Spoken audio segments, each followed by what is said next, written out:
முதலமைச்சரின் முதன்மை செயலாளர்களாக நியமிக்கப்பட்டுள்ள 4 IAS அதிகாரிகளில் 3 பேர் தமிழகத்தைச் சேர்ந்தவர்கள்.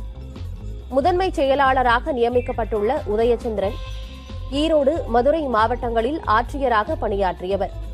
தமிழ்நாடு பாடநூல் கழகம், எல்நெட் உள்ளிட்ட பல்வேறு துறைகளின் செயலாளராக பணியாற்றியவர்.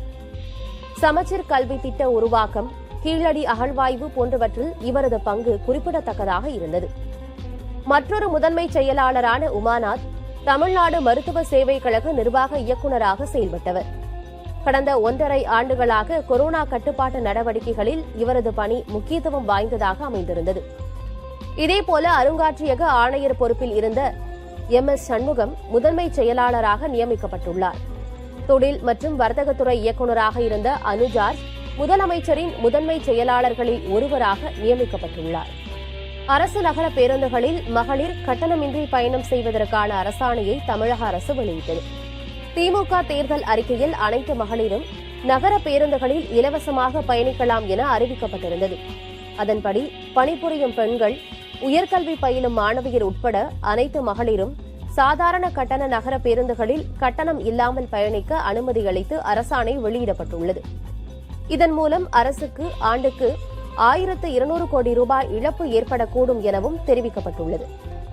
சேலம் மாவட்டத்தைச் சேர்ந்த வே. இறையன்பு 1988ஆம் ஆண்டு பிரிவு IAS அதிகாரியாவார். நாகப்பட்டினம் சார் ஆட்சியராக அரசு பணியை இவர் தொடங்கினார். பின்னர் காஞ்சிபுரம் மாவட்ட ஆட்சியர், சுற்றுலாத்துறை செயலாளர் உள்ளிட்ட பதவிகளை வகித்த வே. இறையன்பு கூடுதல் தலைமைச் செயலாளராகவும் பதவி வகித்தார்.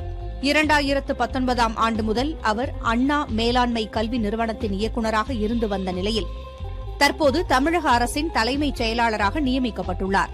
தேனீக்கள் மூலமாக கொரோனா வைரஸை எளிதில் கண்டறிவதை சாத்தியப்படுத்தியுள்ளனர் ஆராய்ச்சியாளர்கள். எங்கு, எப்படி, விரிவாக பார்க்கலாம். கொரோனா வைரஸ் உள்ளதா என்பது குறித்து அறிய பல்வேறு பரிசோதனைகள் செய்யப்பட்டு வருகின்றன. அதிலும் பரிசோதனை முடிவுகள் கிடைக்க சில மணி நேரங்கள் கூட ஆகிறது. ஆனால் சில நிமிடங்களில் கொரோனா வைரஸ் உள்ளதா என்பதை கண்டறிய புதிய ஆராய்ச்சியை மேற்கொண்டுள்ளனர் நெதர்லாந்தைச் சேர்ந்த ஆராய்ச்சியாளர்கள். நெதர்லாந்து தேனீக்கள் மூலமாக கொரோனா வைரஸை கண்டுபிடிக்கும் முயற்சியில் ஈடுபட்டு வருகின்றனர். இதற்காக 150 தேனீக்களுக்கு பயிற்சி அளிக்கப்பட்டுள்ளதாக ஆராய்ச்சியாளர்கள் தெரிவிக்கின்றனர். மனிதர்களிடமிருந்து எடுக்கப்பட்ட சாம்பிள்களில் இனிப்பை தடவி வைக்கின்றனர். இதையடுத்து ஒவ்வொரு தேனீக்களுக்கும் ஒவ்வொரு சாம்பிள் கொடுக்கப்படுகிறது. அப்போது தேனீக்களின் மோப்ப சக்திகளின் மூலம் கொரோனா வைரஸ் இருக்கும் சாம்பிள்களில் மட்டும் நாக்கை நீண்ட நேரம் பற்றிக் கொண்டபடி தேனீக்கள் இருக்கிறது. வைரஸ் இல்லாத சாம்பிள்களை தேனீக்கள் அதிகம் தொடுவதில்லை.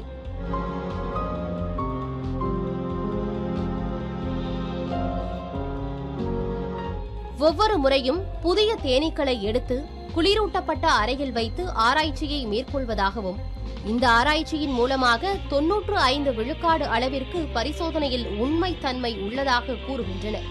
ஏற்கனவே கனிமம் நிறைந்த தாதுக்கள் மற்றும் நிலச்சுரங்கங்களை கண்டுபிடிக்கும் ஆராய்ச்சியில் தேனீக்களை ஈடுபட வைத்து வெற்றி கண்டுள்ள இந்த ஆராய்ச்சியாளர்கள் கொரோனா வைரஸை கண்டுபிடிக்கும் ஆராய்ச்சியிலும் வெற்றி கிடைத்தால் மிக குறைந்த விலையில் சில நிமிடங்களில் கொரோனா வைரஸ் உள்ளதா என்பதை கண்டறியலாம் என தெரிவிக்கின்றனர். புதிய தலைமுறைக்காக சுஜாதா. தமிழ்நாடு அரசின் தலைமை கொரோனாவாக திருவிடைமருதூர் தொகுதி சட்டமன்ற உறுப்பினர் கோபி செழியன் நியமிக்கப்பட்டுள்ளார். முதலமைச்சராக MK ஸ்டாலின் பதவியேற்றதை அடுத்து தலைமைச் செயலாளர், முதல்வரின் தனிச் செயலாளர்கள் உள்ளிட்ட அதிகாரிகள் நியமிக்கப்பட்டு வருகின்றனர். இந்த நிலையில் தற்போது தமிழ்நாடு அரசின் தலைமை கொறடாவாக கோபி செழியன் நியமிக்கப்பட்டுள்ளார். தமிழக காவல்துறை உளவுத்துறைக்கு டிஐஜியாக முதல் பெண் அதிகாரி ஆசியம்மாள் நியமனம். சிவகங்கை மாவட்டம் கீழடியில் நடந்த 7ஆம் கட்ட அகழாய்வில் மட்கலன் கண்டறியப்பட்டுள்ளது. சிவகங்கை மாவட்டம் திருபுவனம் அருகே கீழடியில் தமிழக தொல்லியல் துறை சார்பில் 7ஆம் கட்ட அகழாய்வு பணிகள் கடந்த பிப்ரவரி 13ஆம் தேதி முதல் நடைபெற்று வருகிறது. கீழடியில் மொத்தம் 5 குழிகள் தோண்டப்பட்டு பணிகள் நடைபெற்று வருகின்றன. இதுவரை நடந்த அகழாய்வில் உழவு கருவி, சுடுமண்ணால் செய்யப்பட்ட தாயக்கட்டை, கருப்பு வண்ண பானை ஓடுகள், கருப்பு சிவப்பு பானை ஓடுகள், சிறிய கலயம் கண்டறியப்பட்டன. இந்நிலையில் கணேசன் என்பவரது நிலத்தில் நடந்த அகழாய்வின் போது மட்கலன் ஒன்று கண்டறியப்பட்டுள்ளது. கடந்த வாரம் இதே பகுதியில் 1.5 அடி உயரத்தில் 5 லிட்டர் கொள்ளளவு கொண்ட கலைநயம் மிக்க மூடிக்கொண்ட பானை தோண்டி எடுக்கப்பட்டது குறிப்பிடத்தக்கது. கொரோனாவுக்கு எதிராக டாக்டர் ரெட்டிஸுடன் இணைந்து ராணுவ ஆராய்ச்சி மற்றும் அபிவிருத்தி கழகம் கண்டுபிடித்த மருந்தை பயன்படுத்த அனுமதி வழங்கப்பட்டுள்ளது. நீரில் கலந்து குடிக்கும் வகையில் பவுடர் வடிவில் இந்த மருந்து தயாரிக்கப்பட்டுள்ளது.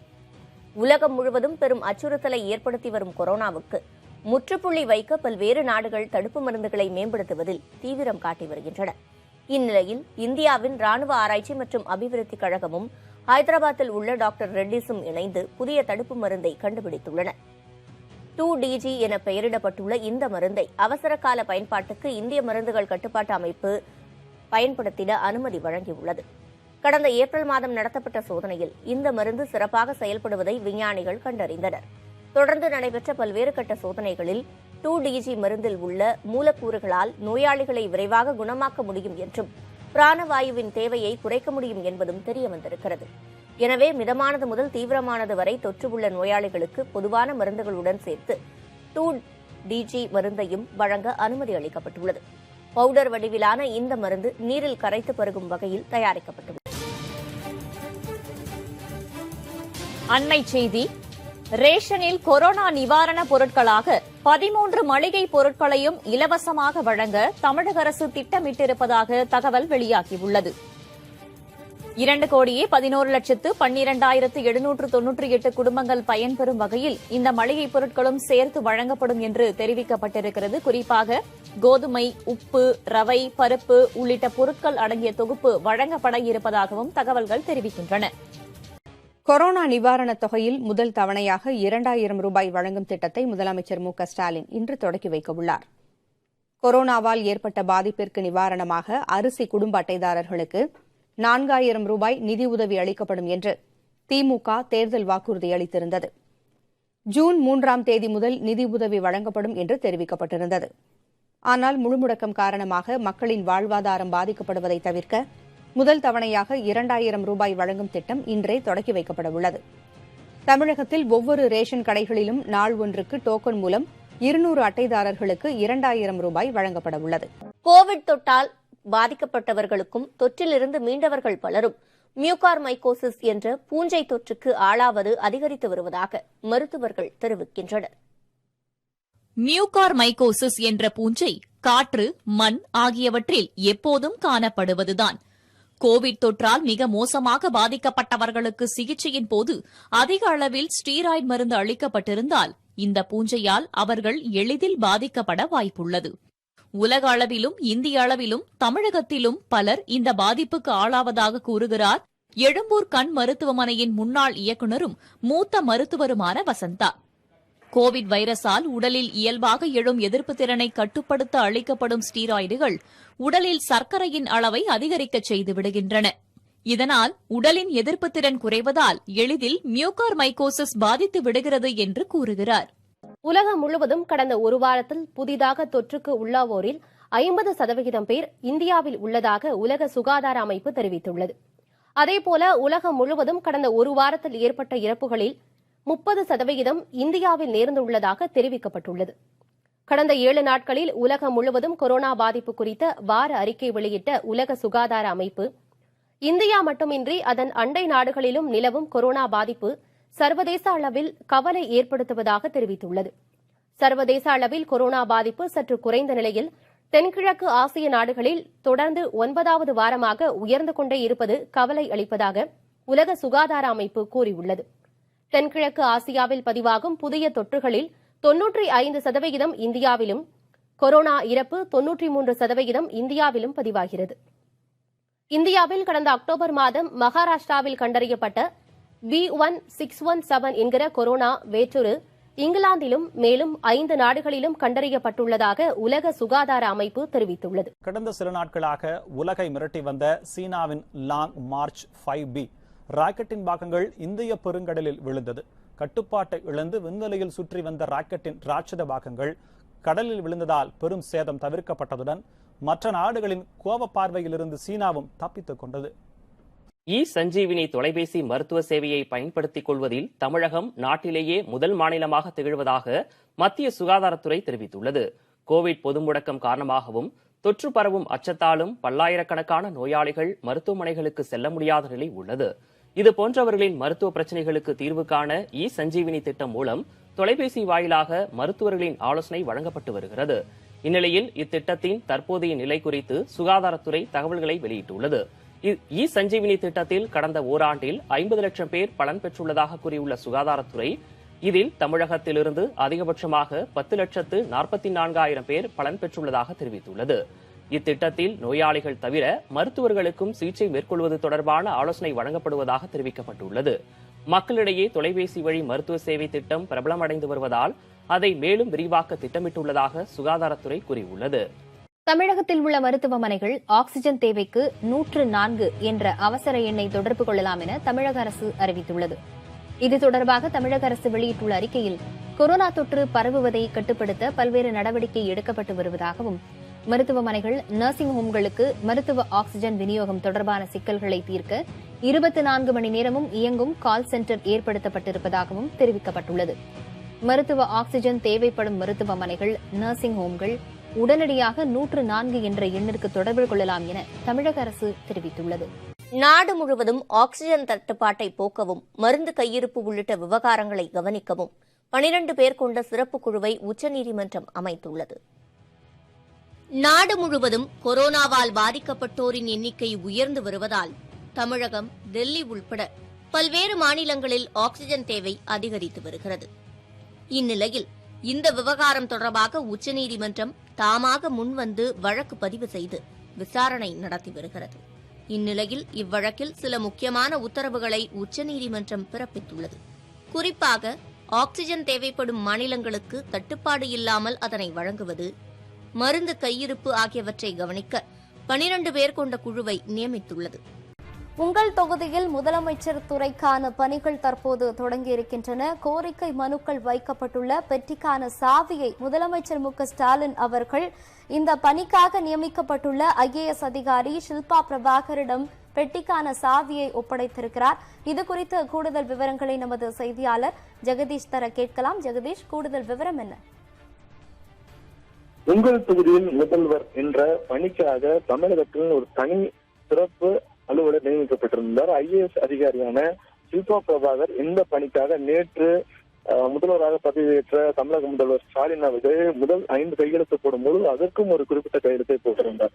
உங்கள் தொகுதியில் முதல்வர் பணிக்காக பெறப்பட்ட மனுக்களை தொடர்பாக நடவடிக்கை எடுப்பதற்காக ஒரு சிறப்பு அதிகாரி நியமிக்கப்படுவார். அவர் பெயர் அப்படின்னு தெரிவித்திருந்தார். அதன் அடிப்படையில் நேற்று மாலை ஷில்பா பிரபாகர் IAS அவர்கள் அந்த பணிக்காக சிறப்பு அதிகாரியாக நியமிக்கப்பட்டிருந்தார். அவரிடம் இன்று தலைமைச் செயலகத்தில் தமிழக முதல்வர் ஸ்டாலின் அவர்கள் அந்த பெறப்பட்ட பெட்டிகளுக்கான சாவியை அவரிடம் ICC வெளியிட்டுள்ள டெஸ்ட் பேட்ஸ்மேன்களுக்கான தரவரிசை பட்டியலில் இந்திய விக்கெட் கீப்பரான ரிஷப் பந்த் 6வது பிளேஸ் பிடிச்சிருக்காரு. இதுவரைக்கும் வேற எந்த இந்திய விக்கெட் கீப்பரும் பேட்ஸ்மேன்களுக்கான தரவரிசையில் டாப் 10க்குள்ள வந்ததே கிடையாது. In a first, the Indian Army on Saturday inducted 83 women into the Corps of Military Police Center and School, CMPC and S, at Bengaluru. It is the first time that women soldiers have been inducted into the non-officer cadre in the military. An attestation parade of the 83 women soldiers was held at the Dronacharya Parade Ground in the city, while observing the COVID-19 SOPs. Corona சிகிச்சைக்காக DRDO கண்டுபிடித்த மருந்தை பயன்படுத்த ஒப்புதல் அளிக்கப்பட்டிருக்கிறது. ரெட்டிஸ் நிறுவனத்துடன் இணைந்து கண்டுபிடிக்கப்பட்ட இந்த மருந்து அவசர கால பயன்பாட்டிற்கு பயன்படுத்தலாம் என்ற ஒரு ஒப்புதலை தலைமை மருந்து கட்டுப்பாட்டு அமைப்பு அளித்திருக்கிறது. United Nations said on Tuesday that India is projected to grow at 10.1% in 2022, becoming the fastest growing major economy in the world, but cautioned that the growth outlook of 2021 was highly fragile as the country was the new hotbed of the pandemic.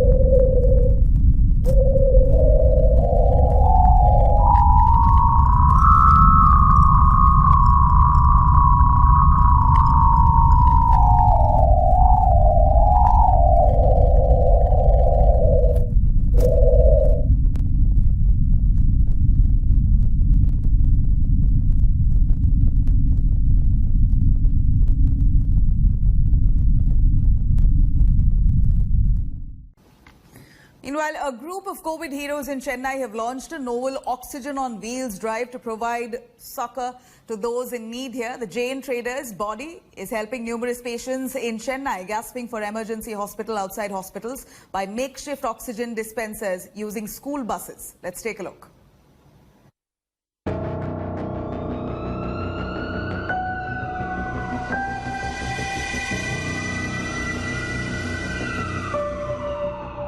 Tamil Nadu is one of the worst hit states battling the second wave. The state currently has nearly 1.19 lakh active cases with at least 2,000 people testing positive every day.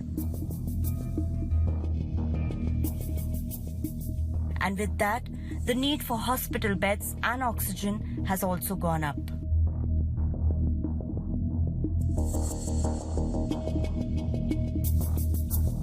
Patients and their relatives are struggling to find beds.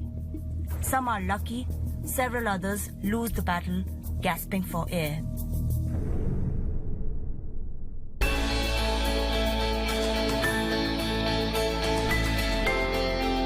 Jain International Trade Organization has come up with an innovative idea called Oxygen on Wheels to help fix the problem. And it's a first of its kind initiative in India. Several school buses which are currently not being used have been modified to accommodate 6 patients each and are fitted with 6 oxygen concentrators and oxygen cylinders to help patients waiting outside hospitals. We saw a lot of ambulances waiting outside for the patients to get in because there were no beds. So we said till the time, like a transit period, till the patient gets a bed inside, we should create a facility because what was happening is the oxygen level was dropping very, very fast. So we came out with this very innovative idea where all these buses, which are already, Jain institutions run by Jain organizations, these buses are of no use now because the schools are all closed. So we modified these buses. 4 buses have been rolled out for now. The buses are parked outside prominent hospitals in Chennai. The number of buses will soon be increased to 20. The organization hopes to expand the project even beyond Tamil Nadu. When the patients come to a hospital, they have to wait outside of the ambulance, waiting for a bed to be made ready and especially oxygen. So NGOs have come forward. They're trying to bring something as a bus which is converted to a place where you can get oxygen. In this bus, a minimum of 6 patients are allowed, and there they could get oxygen until they get a bed inside the hospital. Such innovative techniques are also being followed, but the need of the hour when it comes to Tamil Nadu is increasing beds and oxygen points. This is what medicos are advising the state government. With video journalist Daniel Pramod.